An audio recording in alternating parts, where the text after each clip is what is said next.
This is the story of how I died and came back to life. Alors il faut savoir que j'avais des fibromes utérins de la taille d'un casque de moto. La vie au quotidien n'est pas facile. On s'est rendu compte que mes fibromes avaient doublé de volume, triplé de volume même. Je mettais des couches, l'équivalent de couches, et je doublais en fait ces couches-là. Soit on enlevait mon utérus, soit je me faisais opérer d'urgence. Voici la raison pour laquelle j'ai été absente sur les réseaux sociaux pendant plus d'1 an. Bonjour, je m'appelle Audrey Amayene, je suis conférencière, je suis coach spirituel, je suis aussi entrepreneur, j'ai une entreprise qui s'appelle Adassa Group et mon ministère s'appelle Daughter of Zion. Bienvenue! Alors pourquoi est-ce que j'ai tout quitté en 2024 ? Il faut savoir que j'ai eu une année 2023 très difficile. Alors j'ai passé mon temps à travailler, j'ai passé mon temps à me donner. Je suis entrepreneur, je suis aussi conférencière. Donc ça a été difficile pour moi c'était difficile pour moi de prendre des vacances en fait. Donc je me suis beaucoup dépensée et ce n'est que quand j'ai eu des problèmes de santé que je me suis rendu compte qu'en fait mes dernières vacances dataient de 2022. Alors avec cette accumulation de fatigue, de stress, de moments de doute, de moments où même la foi étant une femme de Dieu, même à un moment on est fatigué. On est fatigué. Donc à cause de tout ça, j'ai décidé de tout quitter en 2024 et de partir dans mon deuxième pays, qui est la France. Alors l'élément déclencheur de mon retour en France a été l'année 2023. J'ai décidé à la fin de l'année, du moins donc à la fin de l'année 2023 en décembre, de commencer un challenge qui était de prier de 23h à 1h du matin tous les soirs, prier en langue pendant 2 heures. Et j'avais donc une communauté sur Telegram avec laquelle je priais chaque soir. Et au bout d'1 mois, j'ai commencé à ressentir la fatigue, j'ai commencé à ressentir un changement, et même au niveau spirituel. Un beau jour, donc parce que je me préparais toujours 1 heure à l'avance, il fallait que je fasse ma sieste. Donc je me suis réveillée ce jour-là, ce vendredi soir-là, avec une migraine ophtalmique. Donc mon œil gauche était affecté. Après que je me sois réveillée, je me suis dit que c'était un petit mal de tête qui allait passer. Mais j'ai passé donc vendredi avec cette migraine, ce mal de tête. Samedi avec ce mal de tête, dimanche pareil, et lundi ça n'allait plus. J'ai été hospitalisée pendant 6 jours à l'hôpital Quintini où j'ai dû voir un neurologue qui en fait a compris d'où venait en fait ce mal, et du coup il m'a fait comprendre qu'il fallait que je me repose totalement et que j'étais en train de faire un burn-out. Et c'est là que tout a commencé. Ça a été l'élément déclencheur. Il fallait que je rentre me reposer, il fallait que je rentre me ressourcer, il fallait que je prenne un temps avec le Seigneur. Je n'avais pas pris un temps de retraite pendant très longtemps. Il était temps pour moi de rentrer et de passer du temps avec mon Père. Voilà ce qui s'est passé.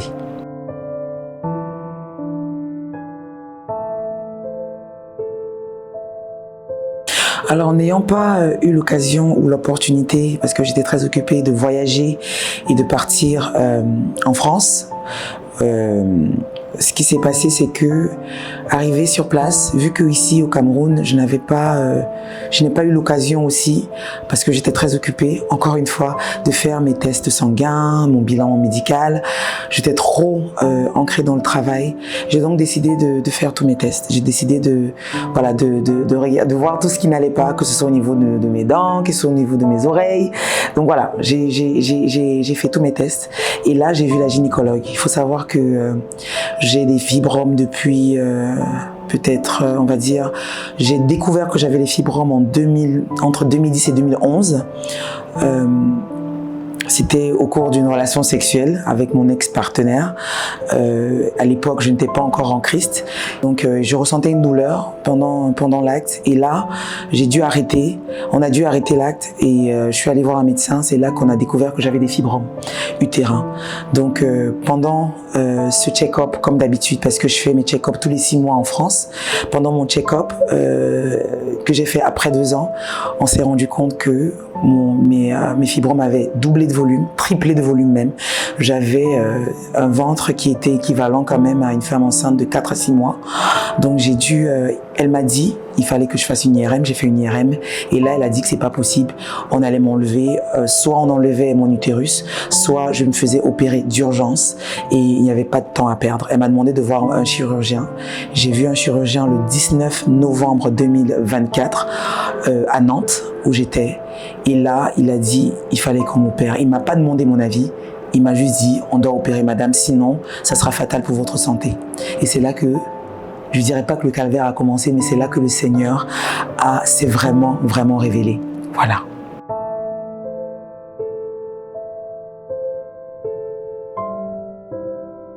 Alors il faut savoir que j'avais des fibromes utérins de la taille d'un casque de moto. On a enlevé en moi l'équivalent de 4 kilos de fibromes.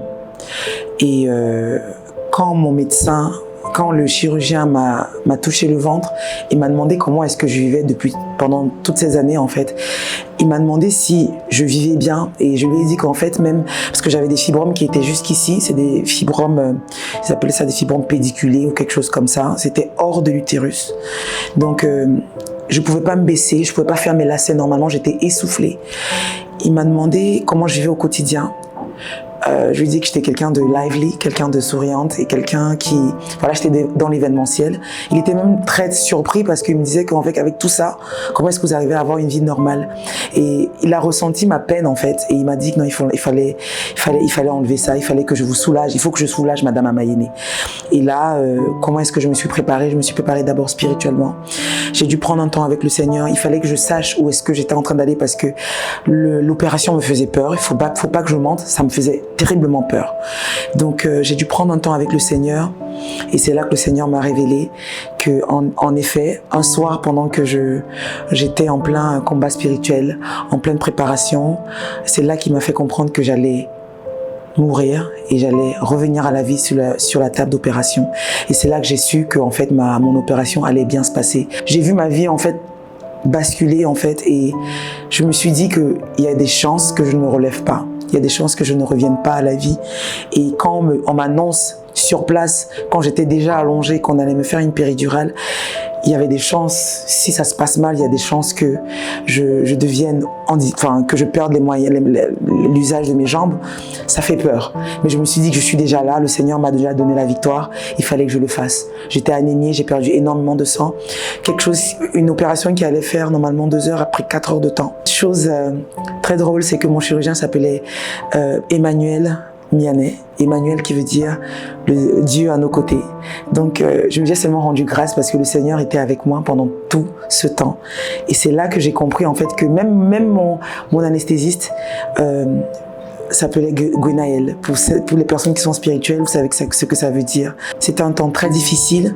Je n'ai pas prévenu ma famille. C'est un temps que j'ai passé seule parce que le Saint-Esprit m'a demandé de traverser ça seule. J'ai une ouverture abdominale qui commence au-dessus du nombril jusqu'à la fin, jusqu'au début de mon vagin. Et ça a été très douloureux, c'était très difficile. J'ai eu des moments difficiles, j'ai eu des moments, je ne peux jusqu'aujourd'hui, parce que j'ai été opérée en décembre le 12 décembre 2024. Aujourd'hui, je ne peux pas encore soulever des poids, des charges lourdes, parce que mon chirurgien a été très précis. Il m'a fait comprendre que l'opération était tellement lourde qu'il fallait pas que je blague parce que je risque d'avoir même une hernie ombilicale si je ne faisais pas attention.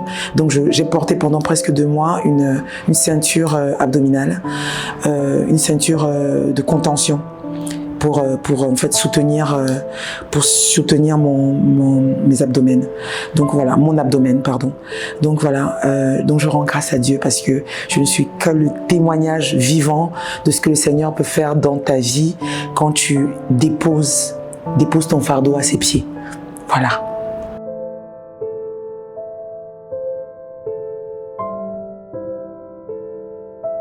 Alors la vie après cette opération, ça m'a changé la vie parce qu'en fait, il faut savoir que quand on a des fibromes utérins aussi considérables, la vie au quotidien n'est pas facile. Pendant les règles, pendant la période de menstruation, je mettais des couches, l'équivalent de couches, et je doublais en fait, ces couches-là. J'étais anxieuse quand il fallait voyager, j'étais anxieuse quand il fallait partir d'un endroit à un autre parce que je ne savais jamais quand est-ce que j'allais avoir le torrent de sang qui allait sortir, parce que réellement c'était comme un torrent de sang. Donc je peux être assise là en train de vous parler et tout d'un coup c'est comme un jet d'eau avec toute sa puissance, et c'était que du sang. J'avais des caillots de sang de cette taille chaque mois, et c'était horrible, c'était vraiment difficile, et j'avais des règles qui duraient 8 à 10 jours, et it was a problem because I felt like the woman with the issue of blood, to be honest. And sometimes I would just cry and say to the Lord, what is this? I wanted God to heal me in a miraculous way. I've been praying for these fibroids to shrink. I've been praying for these fibroids to just be taken away by God. And I was wondering, and at some point I was like, I'm tired, I'm not going to pray anymore about this fibroid thing. If God wants me to have them in me, then so be it. I was tired because it's not a life. I will wear clothes and people would think that I'm pregnant. They would say congratulations, and I'm not even married. And you know, for a woman that is not married, that is a Christian, it does something to you. The abdominal pain I used to have, I used to take this particular medicine. If I don't take it, that's it for me. I will stay in bed. When in Spain they have like leave, that is of the government. The government have accepted that leave when you're on period, menstrual pain. Yes, we need that in France, we need that in Cameroon, we need that everywhere, because people that have this kind of pain, this kind of sickness, it's an issue. I couldn't do anything. I'll have back pain. I'll have, pelvic pain. I'll be tired. I'll be dizzy. I was not throwing up, but some people throw up, you see. And I was like, God, this is not the life you have for me. I am a daughter of Zion. I am serving you. What is it? But God had it. He wanted me to have the operation. He said to me, healing comes in different form. But I was focused on having it in the form that I planned in my head. But God was not planning it that way. You understand? So we need to be careful on how we want God to operate in our lives, because God comes in different ways. He's the one that inspires doctors. He's the one that gives them the talent. He's the one that inspires them to do things the way that they are doing it. So if they are giving them the knowledge, we should acknowledge that knowledge and not die in pain, and not die because we are thinking God will do miraculous things. In fact, the moment I decided to go through this surgery thing, the Lord revealed to me how the surgery will go. He actually showed me that night. He told me what was the cause of that sickness. It's a spiritual thing. For me, it was a spiritual thing. He showed me how I was getting my fibroid removed. He showed me how my scar will look, and my scar looked pretty. My problem all along was this scar was going to spoil my body. I am very keen on having a nice body. I've always said I want my husband to meet me in shape, good skin, in health, and for me, having that scar was a problem, but now I carry it with boldness. I love my scar because of that scar, I am who I am today.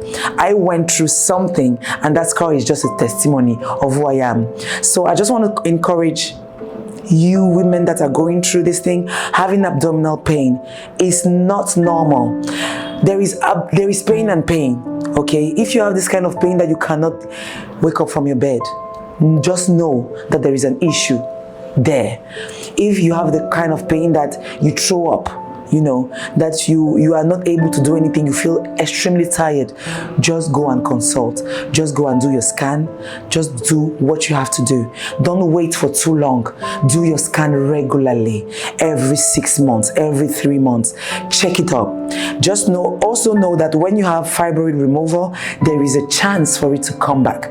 But my owns are not coming back. Why? Because I did the work spiritually, not only physically, but spiritually. Emotionally, I am better now. I am better. I am glowing. I've been restored and I'm happy. I am in a better place today. When people see me, they're like, something has changed here. The Lord has done his work. I'm happy. I am blessed. So I just want to encourage you guys. I am back.